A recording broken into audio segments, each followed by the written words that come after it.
Untuk terus mengejar target vaksinasi dan razia lalu lintas, Satuan Lalu Lintas Polrestabes Palembang Senin sore kembali menggelar razia di depan Mapolrestabes Palembang.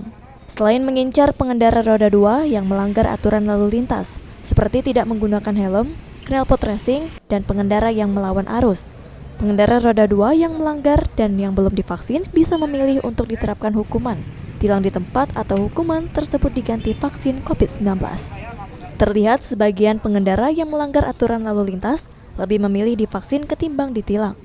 Wakasat Lantas Polrestabes Palembang, AKP Irene mengatakan, selain untuk mengurangi pelanggaran lalu lintas di Palembang, razia ini juga untuk memenuhi target vaksinasi COVID-19 di Kota Palembang hingga tercapai 100% di akhir tahun.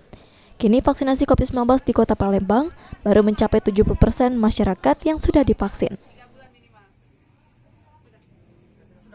Razia yang kita lakukan dengan sasaran tujuan pelanggaran yaitu helm maupun melawan arus serta menggunakan plat gombrong, dan kita memberikan pelajaran kepada masyarakat mungkin yang mau melaksanakan vaksin akan bebas dari penindakan tilang. Yang saya lakukan untuk mempercepat proses vaksinasi tercapai 100% untuk di Kota Palembang.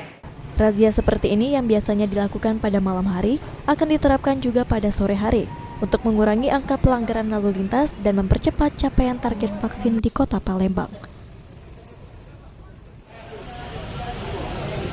Kakinya Pak ya? Iya, enggak usah.